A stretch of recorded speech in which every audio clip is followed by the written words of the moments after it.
ಹೋ ಲಕ್ಷ್ಮಿ, ಬಾಮ್ಮ, ಕೂತ್ಕೋ. ಅಂಕಲ್, ನಿಮ್ ಕಾಫಿ ಮಾಡ್ಕೊಡ್ಲಾ? ಕಾಫಿ ಏನು ಬೇಡ, ನೀನು ಕೂತ್ಕೋ.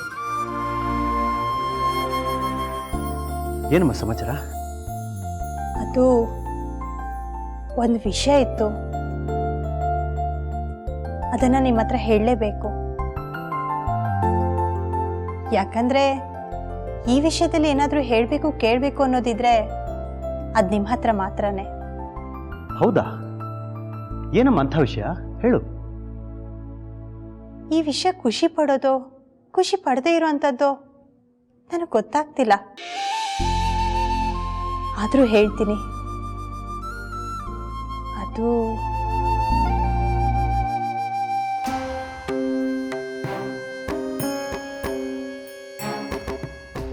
MLA ಅವ್ರ ಜೊತೆ ನಡೆದಂಥ ಘಟನೆಗಳೆಲ್ಲ ನಿಮಗೆ ಗೊತ್ತೇ ಇದೆ.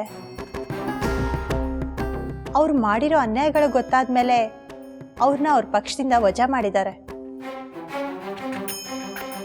ಇಂಥ ಸಮಯದಲ್ಲಿ ಆ ಪಕ್ಷದವರು ನನ್ನ ಹುಡ್ಕೊಂಡು ನಮ್ಮ ಮನೆಗೆ ಬಂದಿದ್ರು.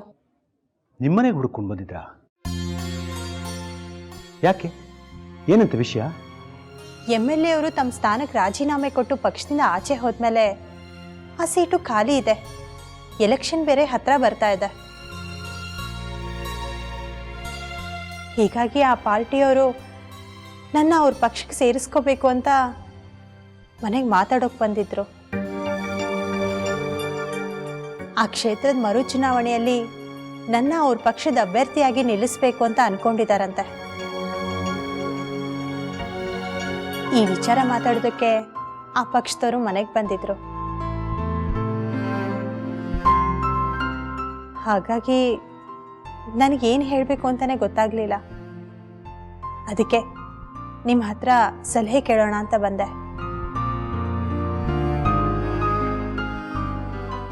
ನಾನೇನು ಎಕ್ಸ್ಪೆಕ್ಟ್ ಮಾಡಿದ್ನೋ ಅದೇ ಆಯಿತು.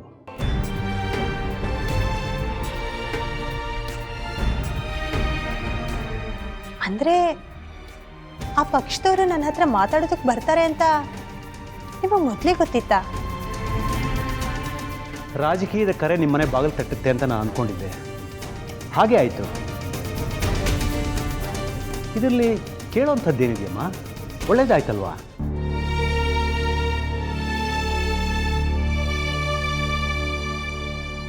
ನೋಡಮ್ಮ, ಒಬ್ಬ ಹೆಣ್ಣು ಮಗಳಾಗಿ ನೀನು ಅಂಥ ಒಬ್ಬ ಪವರ್ಫುಲ್ MLA ಎದುರಾಕೊಂಡು ಹೋರಾಡಿದೀಯಾ. ಅಂಥವಳು ನಾಯಕಿ ಆಗಬೇಕು ಅಂತ ಜನ ಎಕ್ಸ್ಪೆಕ್ಟ್ ಮಾಡೋದು ಸರಿಯಾಗೇ ಇದೆ ಅಲ್ವಾ?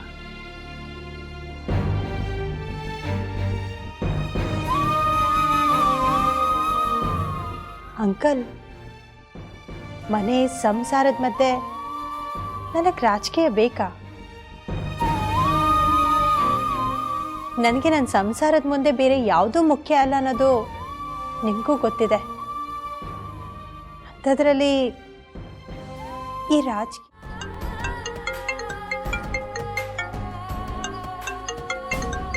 ಮೀರಾ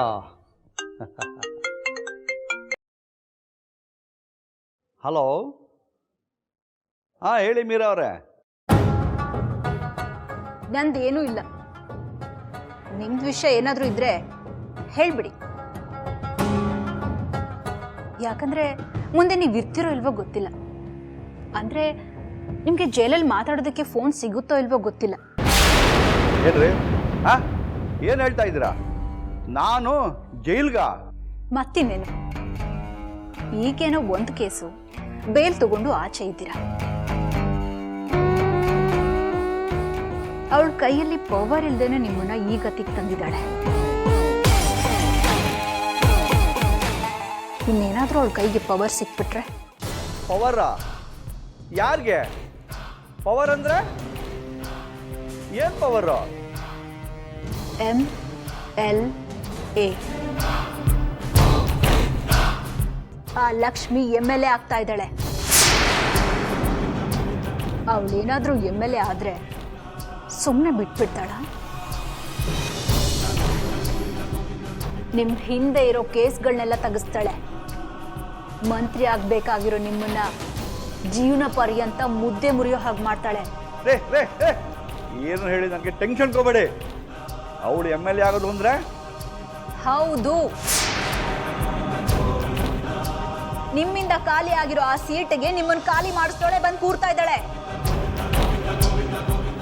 ನಿಮ್ಮ ಪಾರ್ಟಿ ಅವರು ಅವಳಿಗೆ ಟಿಕೆಟ್ ಕೊಡ್ಬೇಕು ಅಂತ ಡಿಸೈಡ್ ಮಾಡಿದ್ದಾರೆ.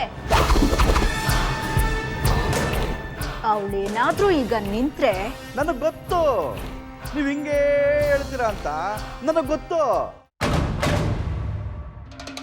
ರೀ ರೀ ರೀ ಮೀರವ್ರೆ, ಅದು ಹೆಂಗ್ರಿ ಗೆಲ್ತಾಳವಳು? ಬೈ ಎಲೆಕ್ಷನ್ಗೆ ನಾನು ತಮ್ಮನ್ನ ನಿಲ್ಲಿಸ್ತಾ ಇದ್ದೀನಿ. ಅವಳು ಗೆಲ್ಲಕ್ಕಾಗಲ್ಲ. ಅಯ್ಯೋ ಸರ್, ನಿಮ್ಮ ತಮ್ಮ ಅಲ್ಲ, ಸ್ವತಃ ನೀವೇ ನಿಂತ್ಕೊಂಡ್ರು ಅವಳಿಗಿರೋ ಪಬ್ಲಿಸಿಟಿ ಮುಂದೆ ನೀವು ಗೆಲ್ಲಲ್ಲ. ನಿಮ್ಮನ್ನ MLA ಸೀಟಿಂದ ಕಿತ್ತು ಹಾಕ್ಸಿದ್ಲು, ಡ್ರಗ್ಸ್ ಕೇಸಲ್ಲಿ ತಗ್ಲು ಹಾಕೊಳ್ಳೋ ಹಾಗೆ ಮಾಡಿದ್ಲು. ಪಾಪ ಈಗ ಬೇಲ್ ತಗೊಂಡು ಮನೇಲಿ ಕುತ್ಕೊಳ್ಳೋ ಹಾಗೆ ಮಾಡಿದ್ಲು. ಇಷ್ಟೆಲ್ಲ ಆದ್ಮೇಲೂ ನೀವು ಸುಮ್ಮನೆ ಇದ್ದೀರಾ ಅಂದ್ರೆ ನಿಮ್ಮನ್ನು ಸುಮ್ಮನೆ ಆರಾಮಾಗಿರೋದು ಬಿಟ್ಬಿಡ್ತಾಳ? ನನಗೆ ಗೊತ್ತು ನೀವು ಹಿಂಗೆ ಹೇಳ್ತೀರಾ ಅಂತ ನನಗೆ ಗೊತ್ತು. ರೀ ಮೀರವ್ರೆ, ನನಗೂ ಹಂಗೆ ಅನ್ನಿಸ್ತಾ ಇದೆ. ಅವಳೇನಾದ್ರು MLA ಆದರೆ ನನ್ನನ್ನು ಅವಳು ಸುಮ್ಮನೆ ಬಿಡಲ್ಲ. ಈಗ ಏನು ಮಾಡೋಣ ಅಂತ ಹೇಳ್ತೀರಾ? ಮಾಡೋಕೇನಿದೆ, ಮುಗ್ಸೋದಷ್ಟೆ. ಇಷ್ಟೆಲ್ಲ ಆದ್ಮೇಲೂ ಅವಳನ್ನ ಬದುಕೋದಕ್ಕೆ ಬಿಟ್ರೆ ನಾಳೆ ಅವಳು ನಿಮ್ಮನ್ನು ಬದುಕೋದಕ್ಕೆ ಬಿಡಲ್ಲ. ನಿಜ, ಅವಳನ್ನೀಗ ಸುಮ್ಮನೆ ಬಿಡಬಾರ್ದು. ನಾನು ಹೆಣ್ಣೆಂಗ್ಸು ಎಷ್ಟು ದಿನ ಆಡ್ತಾಳೋ ಆಡಲಿ ಅಂತ ಸುಮ್ಮನಿದ್ರೆ, ಆದರೆ ಅವಳೇ ಚಾಮುಂಡೇಶ್ವರಿ ನನ್ನ ಮಹಿಷಾಸುರ ಅಂದ್ಕೊಂಡ್ಬಿಟ್ಟಿಯಾಳೆ. ನನ್ನನ್ನು ಸಂಹಾರ ಮಾಡಕ್ಕೆ ಬಂದಂಗೆ ಆಡ್ತಾಳೆ. ಅವಳು ಎಲೆಕ್ಷನ್ ನಿಂತ್ಕೋಬಾರ್ದು. ಅವಳು ಎಲೆಕ್ಷನ್ಗೆ ನಿಂತ್ಕೋಬಾರ್ದು ಅಂದ್ರೆ ಅವಳು ಈ ಭೂಮಿ ಮೇಲೆ ಇರಬಾರ್ದು. ಹೌದು, ಬಿಡೋದಿಲ್ಲ, ನಾನು ಬಿಡೋದಿಲ್ಲ.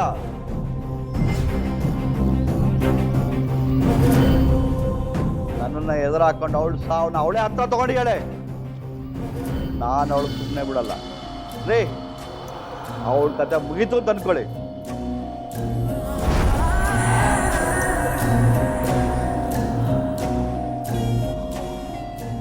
ನನ್ನನ್ನೇ ಎದುರು ಹಾಕೋತೀಯ,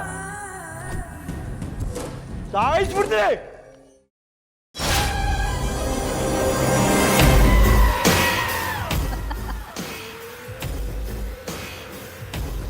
ಅವಳ ಸಾವನ್ನ ಅವಳೇ ತಂದು ಹಾಕೊಂಡಿರೋದು ನಿನ್ನನ್ನು ಎದುರಾಕೊಂಡಲ್ಲ, ನನ್ನನ್ನು ಎದುರಾಕೊಂಡ್ರು.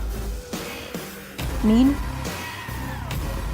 ಅವಳ ಸಾವಿಗೋಸ್ಕರ ನಾನು ಬಳಸ್ತಾ ಇರೋ ಅಸ್ತ್ರ ಅಷ್ಟೆ.